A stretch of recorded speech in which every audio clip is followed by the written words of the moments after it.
Masih dari Kabupaten Maluku Tenggara, Tribuners, harga sayur kol dan buncis di pasar Langgur turun drastis, kentang hingga bawang masih stabil. Harga sejumlah sayur di Pasar Langgur Kabupaten Maluku Tenggara, Malora alami penurunan. Di antaranya sayur kol dan buncis. Sayur kol kini dijual dengan Rp25.000 per kilo, turun dari harga sebelumnya yakni Rp50.000 per kilo.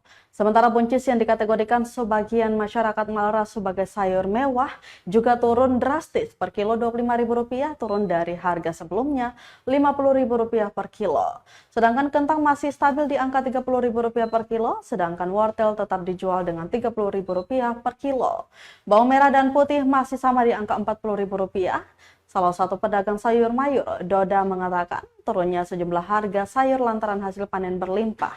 Dia katakan biasanya kol diambil dengan harga Rp20.000 per kilo, dijual Rp25.000. Menurutnya curah hujan sementara bagus sehingga mempengaruhi pertumbuhan sayur mayur di tingkat petani lokal.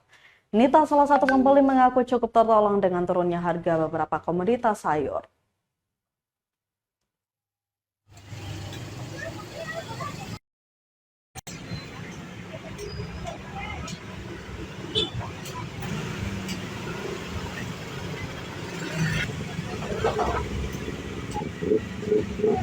Download Tribun X sekarang, menghadirkan lokal menjadi Indonesia.